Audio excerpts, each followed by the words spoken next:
everyone, and welcome. Welcome. We're very pleased to welcome you here and to have this face-to-face discussion with Jean-Bernard Lévy, the CEO of EDF. On my left, Yarigwa, you're an engineer with an international background in nuclear and chair of the European Nuclear Society Young Generation Network.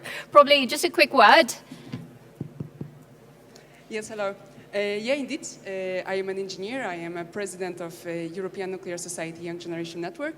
And privately, I'm really passionate about the potential that the community can bring to the table in the topics of nuclear energy and the future of energy mix in general.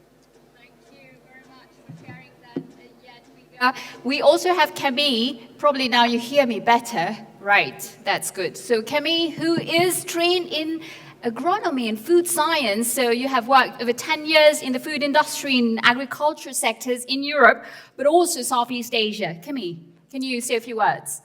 Yes, so I guess I'm the non-nuclear professional here today, but on the side, I'm also involved in the Shifters, which is an association linked to the Shift project, so not quite a member of the Shift project, but the Shifters is a NGO focusing on climate, energy transition, specifically carbon, but we try to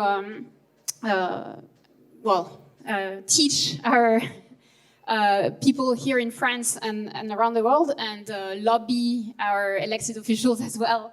So I'm very happy to be here today for this discussion. Thank you, Camille. And last but not least, Bruno. Bruno Idini is a second-year international, is a second-year student, so energy masters program, right, at Sciences Po. Bruno? Yeah, so in my intro, I describe myself as a victim of the misinformation around nuclear. Of course, with a humoristic element, I'm not taking anyone to court for that. But yeah, I'm happy to be here because from my experience, a lot of the international energy students had a misconception around nuclear energy that only after studying the subject, you come to realize what a great source of zero emission power it is. So I'm very happy to be here. Thank you. Thank you, Bruno and Jean-Bernard Lévy. You don't need much of an introduction. You're the CEO of EDF. And I would like to congratulate you to have this face-to-face discussion. It changes from what we're used to see. So that's great to have this. And probably before we start the discussion, I would like to remind the audience, so if you have questions, we will have like a short session at the end that you can ask your own questions. And we have lots of people who are watching us online who will be able also to send us questions via the platform. So we will take a few minutes to take those questions. So to kickstart, probably just to kickstart this topic, we're speaking about energy transition. So just to set the plot, Jean-Bernard Lévy, how is EDF supporting the energy transition? And by telling us, in a very concrete manner, probably, what actions that are being put in place to, reach the clean and affordable energy ambition we all have. Thank you. Good afternoon to all of you. I'm really happy to be here with young people who are dedicated truly dedicated to fighting global warming, as I believe, like you do, that nuclear is essential to achieve net zero. EDF has determined a couple of years ago that our purpose, our raison d'être, has to be based on achieving net zero for ourselves and also for our clients. And while we have approved this purpose, this raison d'être in our statutes and so on, at the same time, the real question is, what are we doing about it? Not Absolutely. only words, but action. And we have very strong commitments. We have very strong guidelines inside the company. And we have published targets with numbers for Scope 1, Scope 3, various stages in our future. And I think what we should be proud of is that internally, we are really trying, I think we are achieving, that we take no decision that we cannot, which would not be sustainable against a debate regarding climate change. No decision is made which we could not explain that it helps climate change, whether it is capital expenditure, whether it is allocation of human resources, whether it is priorities in research and development. I think we are happy to be challenged on this. Nothing that we do concretely anywhere in the world, any action that is made, has to be challenged positively against this key criteria, which is, are we really moving towards net zero? Right, so of course we'll be keeping an eye on those actions, obviously. So probably to move on into the discussion, I would like to hand over to my fellow colleagues here, who I'm sure have some questions around this energy transition topic. Maybe Bruno, you have a question for Jean-Ben Alavi. Yeah, so my first question would be around the role of hydrogen in the energy transition. It's seen as a very important fuel to decarbonize, and I would like to understand what is EDF's vision towards this fuel, hydrogen, and especially the role that nuclear can play in the production of hydrogen. Thank you, Bruno. So I'm going to try to summarize, because I don't want to spend 10 minutes maybe on hydrogen, but I could spend 10 or 20 or more minutes. That's all we have. Basically, there are really two benefits. The first one is that grey hydrogen today emits maybe close to 3% of total carbon emissions. So if we replace hydrogen that has a lot of emissions by low carbon hydrogen, we will have done a significant part of what needs to be done towards net zero. 3% is, I'm told, about the same as aviation. Mm-hmm. So hydrogen, which is used for fertilizers, for chemicals, and so on, can already make quite a difference if it is low carbon. Secondly, we know now, because of electrolyzer technology and fuel cell technology, that we can produce low-carbon hydrogen and use it in mobility, so that we will be able to replace some of the fossil fuel consumption that emits a lot of carbon by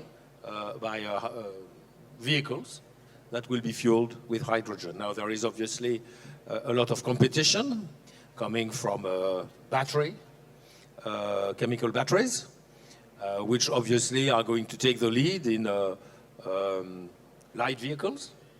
But we believe that for heavy load vehicles, for light trucks, for some of the shipping, some of the aviation, directly or indirectly, some of the trains, we believe that hydrogen will play a big role. Now, EDF strategy is to try to work on this basis, which is first to understand, control the technology of electrolyzers. We believe electrolysis is key in the value chain. So we are committing some resources to electrolysis. And then we are committing other resources to try and start the learning curve, to accelerate the learning curve in hydrogen, in low-carbon hydrogen-based solutions, both for mobility solutions and for decarbonizing hydrogen-based processes. Thank you. And we feel we are in the right place because we are already finding significant success with this strategy. Right. You have a question on this. Yeah, of course. I have so many questions, actually. I know you have many, but we don't have time. Right so maybe continuing a little bit on the topic of the future. We heard this morning from Bruno Le Maire that France is the nation of equilibrium, and I guess many other countries have the same ambition to become the nations that are able to produce different sources of energy, the electricity from different sources of energy that cooperate together. So my question is, what is the strategy of EDF's group for the future for making this cooperation between renewables and nuclear a successful one? I think the strategy of EDF is to be able to deliver the right low-carbon solutions in each of the country where we operate. Now, obviously, we operate a lot in France, and we are a company which is owned by the French state at 80+%, 84%. So obviously, we have a total alignment with the French energy mix policy. And this calls for the right mix between nuclear and renewables. And by the way, when we speak renewables, at least in France and in other countries, we really need to add, to include in renewables hydroelectricity, which is today roughly 10% of electric power consumption in France, and which is, of course, renewable and dispatchable, so it checks a lot of lines, of boxes. So in France, recently, end of October, the French government and the French grid, which has some sort of overall authority in prospective definition of energy mix, released some scenarios with obviously a conclusion, which, by the way, was made by President Macron, and this was said by Minister Le Maire this morning, that we will need to build more nuclear energy, and we believe that an equilibrium will be, by 2050, for instance, to have 50% in renewables, and that would include, of course, hydro, and 50% in nuclear, and as by 2050, a lot of the existing units will have stopped operations because they will have gone beyond their lifetime. We need to build, indeed, more nuclear reactors. At the same time, we need to build a lot of renewables, and the numbers that you can find in this study for France is a huge increase in the availability of solar, onshore wind and offshore wind generation in France. Now, in the other countries, what we are trying to do is help decarbonize the countries. We're obviously in other countries than France, like the UK, like the US, like Italy, Belgium, and a few others, India. We are just one of the players, one of the key players in the UK, for instance, or in Belgium, in Italy too. So we try to help decarbonize within the policies that have been determined by the local governments.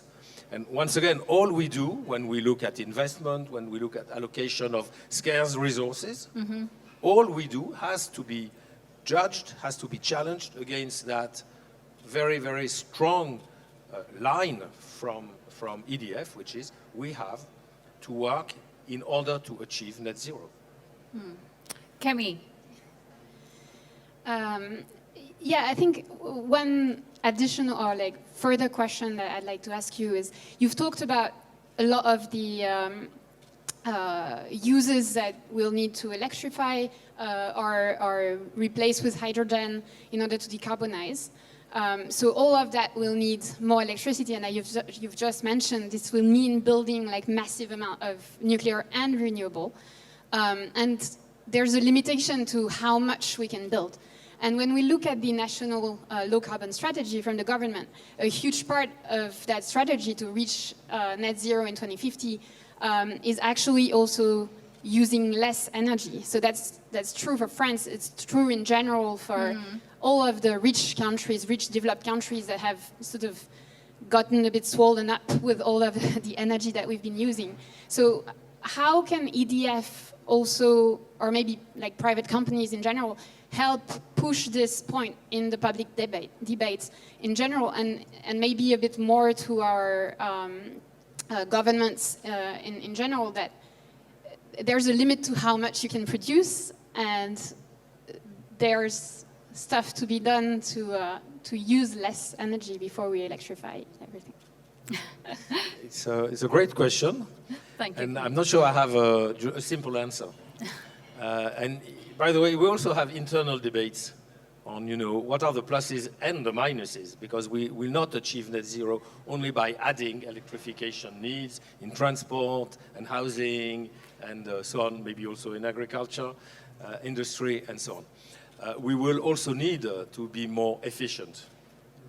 And the question is, where do you draw a line between being more efficient and changing your lifestyle? So you can be more efficient by changing your lifestyle a bit. But some people say we will not achieve net zero if we don't radically change our lifestyle. And we may have some internal debates at EDF, what role do we play? And we have resolved that by saying that we consider that we need to keep the principle that we help people live a nice life. So we call it well-being. it's a notion of, leading a comfortable life, not sacrificing everything, including your own lifestyle, because of net zero constraints. But of course, it's a bit difficult to draw a line between being more efficient, more sober, and then maybe at one point in time, where do you draw exactly the line? And time will tell, and I don't think we can describe exactly where you can draw the line. But obviously, there has to be some radical changes in the way that we use energy. Mm-hmm. But we believe we can do that by supporting our clients, and this is in the DNA of EDF. When I joined 7 years ago, EDF from the outside, I was really amazed. It's the only company I've ever seen that doesn't really try to sell more to its clients. We don't tell the people of France or anywhere else, please leave the light on when you leave your home. Leave the heating on when you go away for a full week or whatever. We are, very genuinely, totally driven by efficiency and helping our clients save energy and save money. So doing that, I think, will be easy. Efficiency, saving money. Drawing a line between what can be done and not hurting our sort of civilization is something that will need probably a few more years before we can really say we have found the magic touch, but we are looking for it. But you said it, radical change. So I recently spoke to a climatologist who said that if we maintain our lifestyle, we will need 3 planets, and we don't have those 3 planets. Elon Musk is looking for one more. We're not yet there. So maybe I'll get back to a very newsworthy topic. We're 2 weeks after the COP26, and here we are at this nuclear exhibition. If I quote Antonio Guterres, who said, "It is an important step, but it is not enough. We must accelerate climate action, keep alive the goal of limiting global temperature to 1.5 degrees. He also added that it's time to go into emergency mode. What does that mean? Ending fossil fuel subsidies, phasing out coal, putting a price on carbon, protecting vulnerable communities, and delivering the $100 billion climate finance commitment. So I know Camille and Yedigwa, you were both at the COP26. So what about your experience from what you've heard, what you've seen? I personally felt that, there was a lack of the sense of urgency to face the challenges ahead. Yedigwa, you have a question? Camille, maybe first? On the COP, your experience? I guess I'll just, So I was at the COP, I was on the activist side, I guess, so not the official pavilion. And on the activist side, a lot of the debate Nobody in the room was in the official pavilion, were all activists of some kind. Well, I guess one of the things that was missing a bit from the official debate was, and very much present in the streets, was climate justice. And so I guess this goes, basically it's a continuation of my previous question, where there's a limit to how much nuclear or just low carbon power we can build in any given year, even with all of the international companies gathered here. There's limits to the number of human resources and resources in general. So are there discussions, and what are the discussions to allocate those resources fairly around the globe, and maybe discuss building extra capacity in countries that need the power to power hospitals before we build them to power the second or third electric car of our Western societies.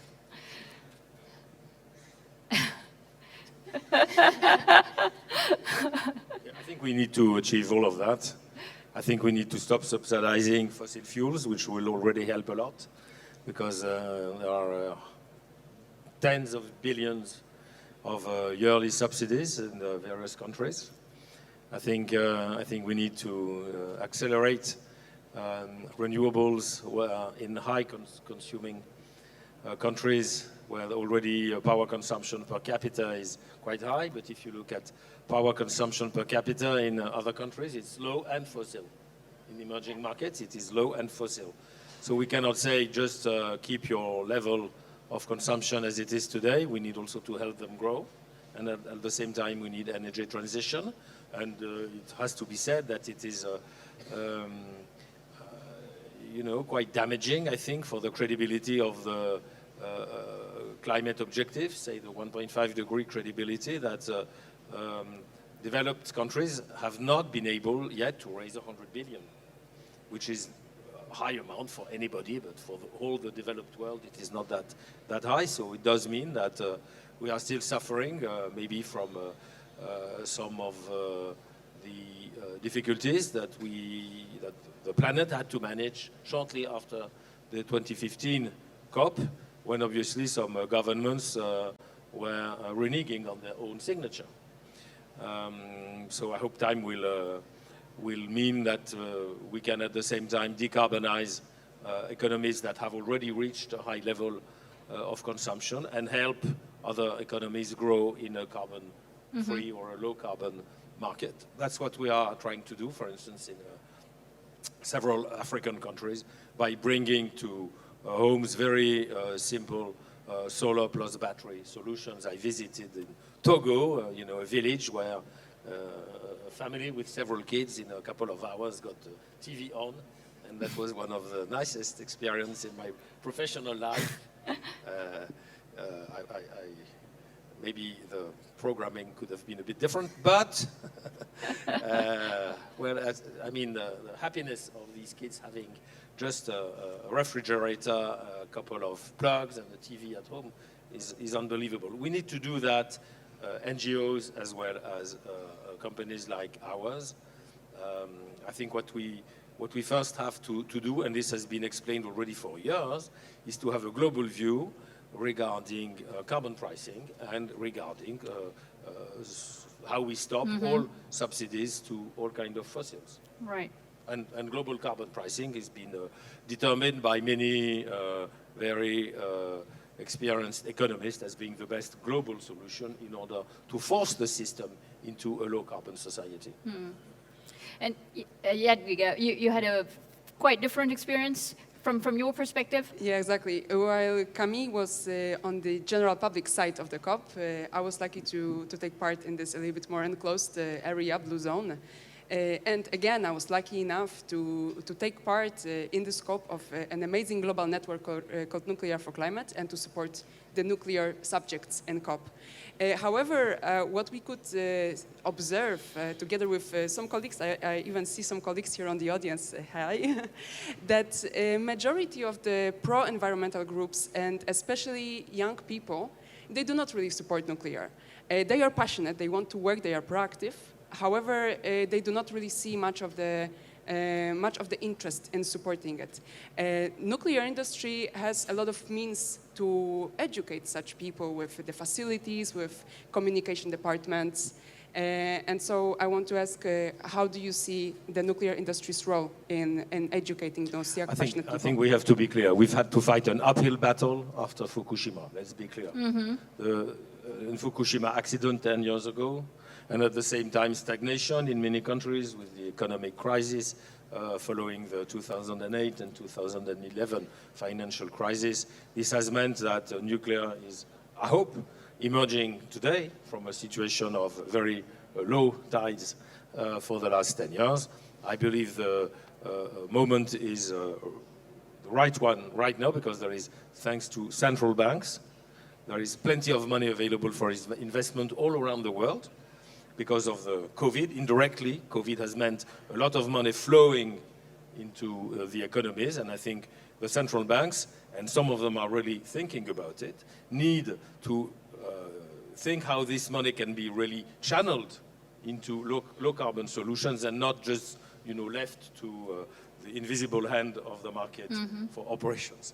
So I think there is going to be a key role of the central banks in Europe, in the US, Japan, and so on, in order to kind of organize how really there can be a better focus on low-carbon solutions, including nuclear, in the next few years. And I have to say that the taxonomy discussions in Brussels are absolutely essential. I hope the UK taxonomy, the US taxonomy, will be easier to obtain with respect to nuclear energy. I think it is amazing that still today there are several European countries that do not recognize, do not acknowledge that nuclear is part of the solution. Mm-hmm. And there is still an anti-nuclear sentiment in some of these countries, which I think is totally opposed to the urgency of global warming. So one has to choose. Yes, indeed, nuclear has not yet finalized a good solution for the recycling of all its waste. And obviously, a lot of people are working on this, and I hope one day it will be the case. But this is an issue which has, by far, doesn't have the magnitude of the problem of global warming right now, with the problems of drought and of the problem of floodings and so on and so forth, and migrations and so on. So every day we hear about floodings and migrations, and we have to relate it more to the fossil-based economy we have. And I think there has to be a priority. And maybe in an ideal world, but we are not living in an ideal world. We are living in a world where there is a climate urgency. Mm-hmm. And in this climate urgency, we need to go straight towards nuclear as part of the solution. Right, and we see that there's... And by the way, I'm happy that there are, organizations of young people for nuclear and people like you and so on working in the food business or, bio business and so on that also have a pro-nuclear look into that world, because I think right now there has been, unfortunately, in several countries, especially in Europe, there has been almost, I would say, a sort of epidemic reaction towards Fukushima, and we have to overcome this. We have to overcome this, and I won't say again, because the audience knows it, that what was in reality the Fukushima accident. All right. So just reflecting on maybe what you just said, Jean-Bernard Lévy. So you said, right, so even if there are reluctance we see from some of the countries in Europe, there are still more than half a dozen European countries that are actually planning to build a new generation of nuclear reactors. And we heard what President Macron said recently. Bruno, probably the question of education and misconceptions around the topic. Yeah, I think you touched on a very good topic with the EU taxonomy. We know it's not evidence-based, but it's politicized, sadly enough. And I think what you mentioned about the uphill battle, it's interesting to see how it's really happening in the West. How Europe, we have countries that have said no more nuclear after Fukushima, Belgium, Spain, Germany, whatever. We also see, the US has closed since 2013, I think, 12 reactors, even though the economics were there. So, but yet we see that, for zero carbon baseload, but we see how nuclear electricity generation from nuclear has been going up globally since 2012. So it really seems that we have a microcosmos of anti-nuclear hijack that is happening in the West, when the rest of the world is actually looking at the evidence and the science and are seeing how much sense this makes. I fully agree, but I think Director General Grossi, he's here today, made it very clear that several countries, even small countries, even countries with population of maybe only 5 million people, where you believe that maybe a nuclear reactor is difficult to manage for such a low population, if I may say so. Lots of countries are knocking on the door at IAEA, they're saying, I want to enter this space. And maybe some countries now are also scratching their heads, saying, well, maybe my overreaction at the time of Fukushima is leading to a wrong situation. Look at the debates in Belgium, for instance, maybe in Germany, even in Italy. We have a minister from the current Italian government saying, well, we don't have any nuclear, so easy not to shut any, but maybe we should build some. And I think he's still a member of that government, by the way, although he said that. Yeah, well, for Belgium, they get nuclear from France, so they are fine. But sorry. Go ahead. Yeah, sorry, please. So I believe, people will have more and more their eyes open, that maybe there are some countries which say, well, we believe we can live without nuclear, but then we'll see lots of countries saying we believe we can't achieve it without nuclear. We can't achieve it without nuclear, so let's go forward and let's do what needs to be done. And by the way, if it is urgent to fight global warming, it's got to be urgent to build nuclear in countries that don't have access to nuclear today. And there are only a handful of countries today which are building nuclear, and they didn't have any. And of course, when you look at the current landscape, of course, so many are being built in China. I read somewhere 150 units are going to be built in China. But we should have at this stage much more countries really not only knocking on the door, but implementing real programs for new nuclear. And of course, we all hope this will happen in the short term.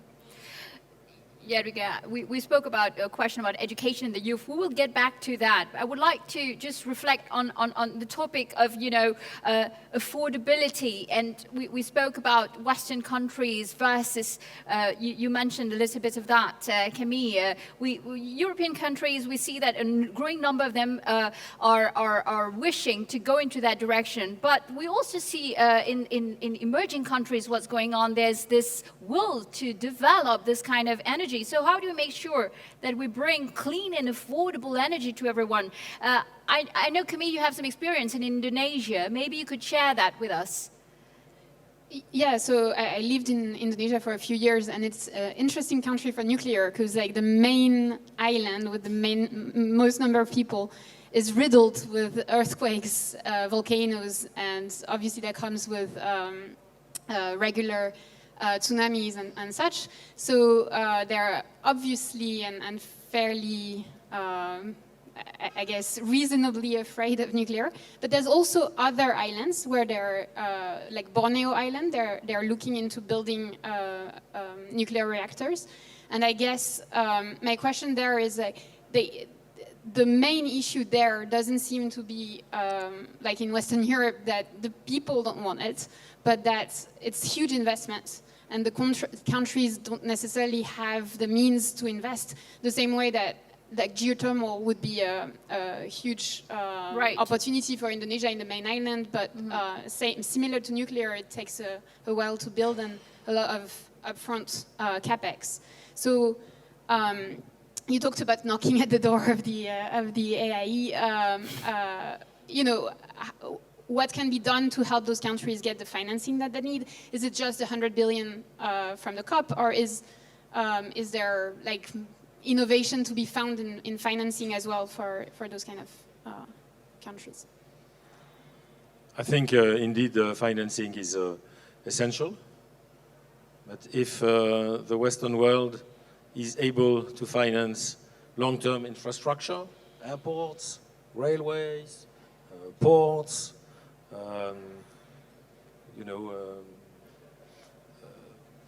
lots of long-term infrastructure where you build for several years and you have revenues after several years of construction, and that will remain there for dozens and dozens of years. Why should there be no ability to get the same kind of export financing in good conditions, both from states and from international financial institutions? And I think, once again, if there are some good taxonomy decisions, but also some good guidelines from the central banks saying, I'm leaving you, the banks, with all that money, but show me that you are using it to decarbonize. And not only for the economy in general and jobs in general, but also to decarbonize, that there is an obligation from all those countries that benefit from central banks' money to use a lot of it to decarbonize, including export financing for Kalimantan, as you said, for instance. Why not? I think there has to be a combination of technology and financing, and one third, like governance. I think nuclear is a bit more difficult maybe than railways, although you can also have railways accidents or ports or whatever, but I think it's a bit more difficult in terms of governance. And I think also that in terms of implementation of the right governance for nuclear projects, I think people like EDF, people like the financial institutions, people like the international agencies, we should all try to improve the ability of those countries to implement the right governance solutions for for nuclear projects. All right. Bruno, maybe if you want to add something there? Yeah, I think I would be interested to know, as you mentioned, like there are a lot of emerging countries that are interested in developing nuclear. So I would like to know, how does EDF support their potential strategies there? And if you find any type of constraints, because we know not everyone gets to develop nuclear for one reason or the other, and not always economics. So those would be my 2 questions there. I think the major constraint is the volatility of time that goes by, decision makers that change their minds, whatever events happen in many, many countries, with the fact that in order to implement a successful nuclear program, you need stability. And so in some countries, the stability is not enough, and so you have sort of ups and downs, and in the end, it doesn't really happen. So I think the financial institutions, the World Bank, the IMF, should be of more support in order, as they are used to have maybe political instability, but more economic stability. I think the stability we need for nuclear programs should also be on their agenda. Mm-hmm. Thank you. And by the way, if I look at the World Bank, for instance, we work a lot with the World Bank, especially in emerging markets, in Africa and so on, today to implement low-carbon technologies with shorter implementation scheduling, shorter time for implementation. I think we should be able, ourselves or our competitors, to work with institutions like the World Bank in order to have the stability that is needed in order to implement the safety agency, the regulation, economic regulation, the financing, the technology, the operating experience, and so on, that is needed to have a successful nuclear program, and indeed this takes a bit of time. Mm-hmm. Yeah, we go. I think you wanted to speak about SDGs, very key. Yeah. Yes. All right. If we may ask for the graphic, please. Yes. So, yeah. You talked at the very beginning about how EDF is a sustainable company, but talking about the developing countries, and also knowing that reduction of CO2 emissions is not the only thing that is needed by all the world globally, not only the developed countries, but also the ones that are developing. United Nations Framework Convention on Climate Change developed these beautiful 17 SDGs. That are not only focused on the reduction of CO2, but on different directions, like preventing hunger, providing education, decent work, reducing the poverty. Can you tell us a little bit, how does EDF assure that the communities that it serves with its services are developing in a sustainable way? It's very difficult to ensure everything. Right today, we have a difficulty in one country where we have gone by the local regulation, and we believe we have also been totally consistent with our own rules regarding the work that has been done with the local communities. But there is one minority group that says it hasn't happened, so they're taking us to court and so on, while the local government said, you are totally consistent with the local rules, and we believe we are totally consistent with the EDF level rules regarding how we operate with the local communities. So, there is no certainty of success, even when you get into this matter with the best spirit. And so this single case, all around the world for EDF, we have many, many projects. This single case is hurting us, is hurting me. What did we do wrong?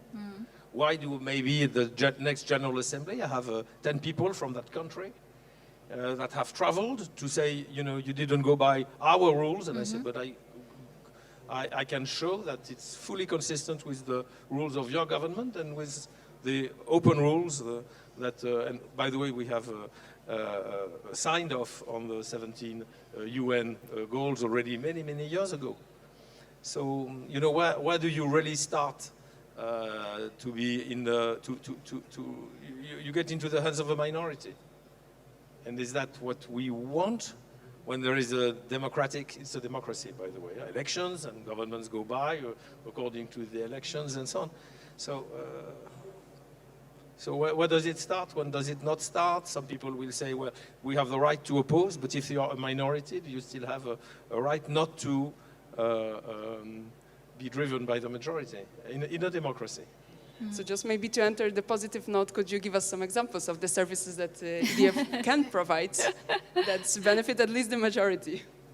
Well, we really try to understand the effect of what we build on the environment, and we try to adjust our businesses to what is needed.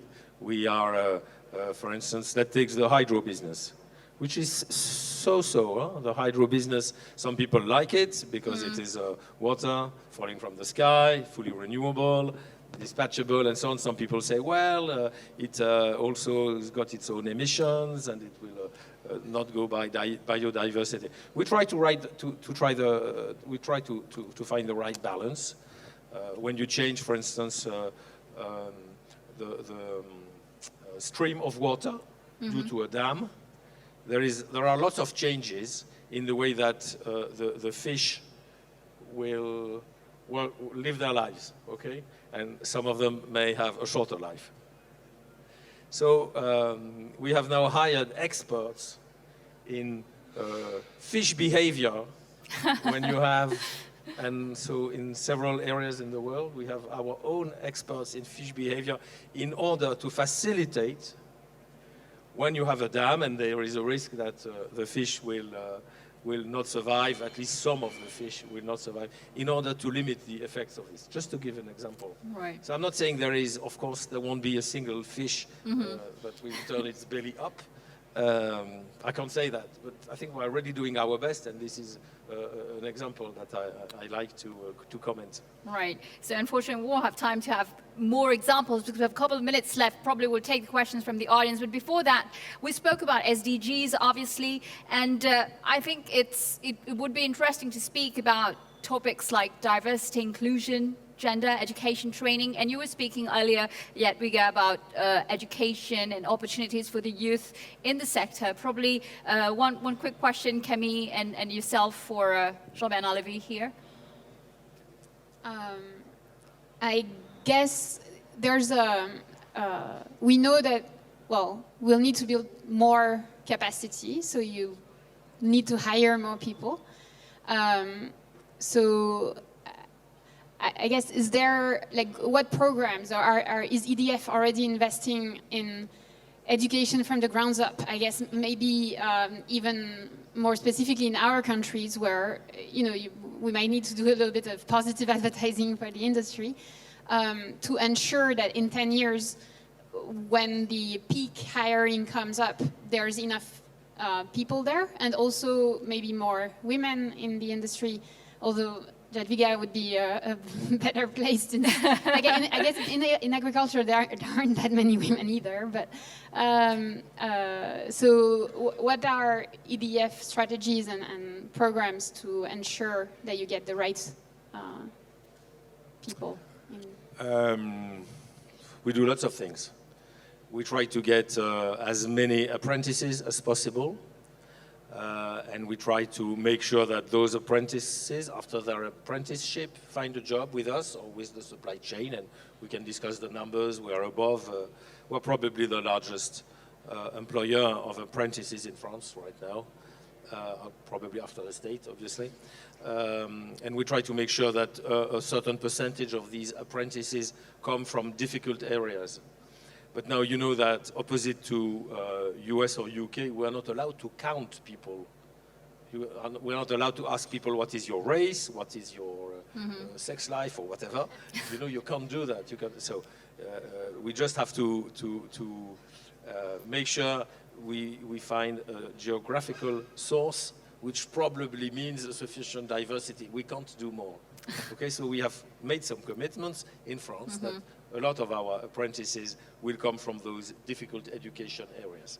Secondly, we try as early as possible when teenagers are 13, 14, 15 to explain with the help of some of the education system, some is reluctant and others are positive about it, to help them get into our industries, showing that working in a plant is no more filthy, and noisy, and it's not germinal anymore. Okay. Right. So we try to do that very early, and then because we believe there should be a higher number of women in our industries. And then what we try to do is hire at least the same percentage, if not more, than the percentage of women we can find as technicians or as engineers coming from the education system. And then I have the theory of the cylinder and not the pyramid, which means that once we have hired women, we should ensure that the percentage of women is the same at each and every level in the hierarchy.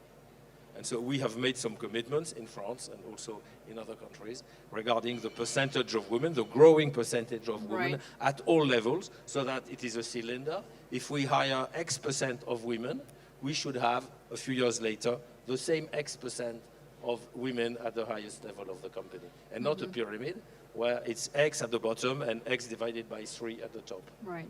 That's basically what we do. We have only a couple of minutes left and time flies, so probably we'll take a question from the audience here. I've received a few of them on iPads. I'll take this first one here. I think you can see the question appearing somehow. So I will read it. So the nuclear industry is often compared to the aviation industry. And today, the aviation industry is driven by people like Elon Musk or Jeff Bezos. Do you think that the nuclear industry needs somebody like, Elon Musk to revolutionize it? We have Bill Gates, who is trying hard. And I understand he's now found, with the help of his friend Warren Buffett, a place in Wisconsin to implement his Gen 4 prototype. So we do have innovation coming from very wealthy entrepreneurs. And I think it's good for our industry that we don't only have people like EDF, we have to do tons of things every day, but also people working in fully privately driven entrepreneurial efforts that will lead to this kind of solution. And I hope there will be more very wealthy people like Bill Gates who will be interested in testing all kinds of solutions for the nuclear industry. All right. And this one, you already said a few things about it. How is EDF supporting the transformation of the automotive industry towards the use of green hydrogen?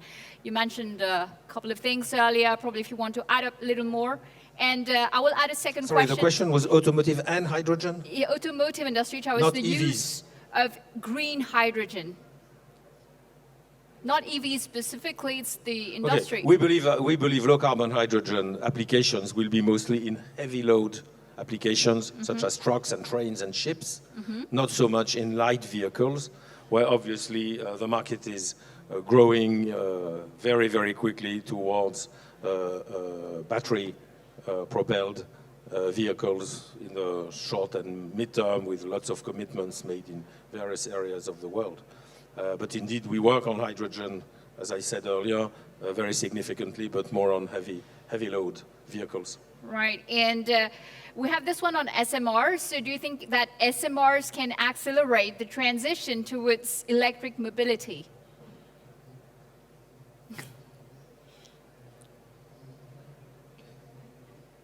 I think SMR can accelerate the transition. I would not relate SMR to electric mobility or to electric heating or to low carbon agriculture or to maybe to very big industrial platforms or maybe very big harbors, Rotterdam or these kind of places where maybe there is a need for SMR. But to electric mobility specifically, I don't think there will be a coupling between SMRs and distribution of electricity for mobile applications. I think there will be a grid in the middle. That's why I was a bit surprised by the question. I do think SMRs will accelerate the transition. I do not believe they will be specifically focused towards electric mobility. Okay, thank you for the answer. So this one is, if you could make one change to the way we build nuclear power tomorrow, what would that be? A global standardization of safety rules. All right, so you've thought about it. That's good to know. Our time's almost up. Don't hesitate on that one. Yeah, we saw that. With the mic, right. We've run out of time, so we have so many other questions I would have liked to ask you. Maybe, I don't know if Bruno, Camille, or Yarigua, one last, if you feel like asking something to Jean-Bernard Lévy, that's your... Well, I would be interested to know, like, how do you see SMRs playing out in the... Let's focus on Europe now for a minute because of all the misinformation around this energy. And perhaps SMRs, even though they are not a new concept, together with other innovations can help change the image that many people have of nuclear here in the continent. I just saw after COP, we mentioned before COP, Romania is going to build, I think, over 400 megawatts of SMRs. Do you think that this is going to play out fairly easily in the continent for this technology? I think there is a huge potential market for SMR, especially one of the difficulty of our power industry is grid connections. There are thousands of coal plants with mid-size power capacities, 300, 400, 600. These can be easily replaced by stacks of SMRs, and it will, of course, save the money to connect larger units to the grid, so this will be helpful. And so I do believe there is a big space for SMRs, maybe only in some countries. Maybe Romania is one of them, and we are thinking of many countries also knocking on our door because we have our new project, which is now started and flying well. So I do believe there is a long market, but at the same time, only the volume of SMRs will get the price to a lower level that will mean they will be competitive with other solutions. So it's a bit of a chicken and egg situation. If you have no SMR, they're expensive. If you have hundreds and hundreds of SMR, the price will go down, and I think they will find quite a large market in Europe and outside Europe. Fantastic. Thank you, Bruno. Thank you for your questions. Thank you, Bruno, Camille, and Jadwiga. Thank you, Jean-Bernard Lévy. Thank you very much. It was great.